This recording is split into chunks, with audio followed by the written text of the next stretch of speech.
Hey guys, Drifter here. Today I've got some Advanced Warfare news for you about the Xbox One version of the game and about a mistake that I made in my previous video. I've been telling people, quite erroneously actually, that I was playing on a PC build, or that I thought that I was playing on a PC build, but I finally got information that I was actually playing on Xbox One, so the gameplay that you see here is Xbox One graphics. There were a lot of people saying that it might look better, worse, or better on PS4 and all that sort of stuff, but this is the X1 gameplay.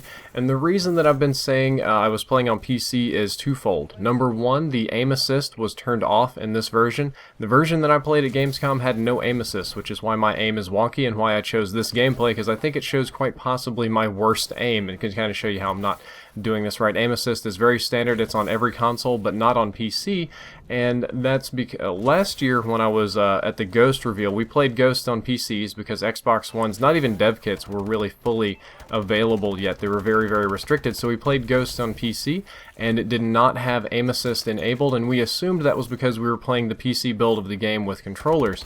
So when I went to Gamescom and I sat down and I played, I noticed immediately that the game had no aim assist, and I thought, is this another PC version of the game? And I looked around, and we were sitting at a big desk with the Xbox Ones kind of locked in place and wires going into the desk mount and then into the Xbox One. So I wasn't entirely sure if they were maybe going into a PC behind the desk, and then you had like some fake or like placebo wires going into the X1 or something like that. And I know that sounds very tinfoil hat conspiracy theory like, but it's something that you see very, very common if you go to PAX, if you go to E3, if you went to Gamescom. There were a whole lot of console games there that were running on PC, and you'll see this. They'll build some very sort of elaborate stand for you to play in, and you'll sit down and the console will be sitting there, and you'll have a cable kind of going into the desk somewhere, and then another one plugging into the console. The console is just like a dummy console that's on, and there's a PC under the desk running whatever build of the game you played.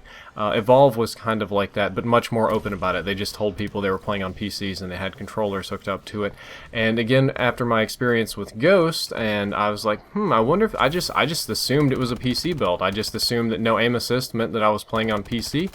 So I started telling people that. I did know that the professional players were playing on dev kit ones in the booth. I got to go in the booth and poke around, and the only thing in the booth that they were streaming were dev kit ones. A dev kit one, which I learned about at the Microsoft Upload Studio. That's a video that I can't upload, unfortunately, because I filmed something that was copyrighted, but while I was there I talked to them about dev kit ones. They have the exact same hardware and software, well, almost the exact same software as a standard Xbox One, so the performance is identical. The difference is that the software on the dev kit one allows you to flash games to it very, very easily, so you can test new builds over and over and over and over again. And I just kind of wanted to correct my mistake because I felt that it would be it just felt dirty telling people that I thought I was playing on PC when it was X1 the whole time. I was so skeptical and so used to seeing so many games pretending to be on console, and after last year playing PC on Ghost, I just assumed it would be the same here, but apparently that wasn't the case. Apparently the only thing back behind the desk was just like the power strip and the power supply, and I was playing on dev kit ones. I got some information from Kross. I'll link him down there in the description. He actually went to the Sledgehammer offices and played, and he said that when they were there, he literally watched them set up the Xbox Ones and play, and spent about half the day calling me an idiot. So that's about how that went. Just thought you guys should know, just thought I should be clear about that and not let any sort of bad rumors get out, because this channel is about good information and not bad information, and when I make a mistake I do try to correct it as fast as possible. I hope you enjoyed this video, I hope you learned something useful, and I hope you enjoyed the gameplay. If you did, don't forget to like, favorite, and subscribe. Drifter out.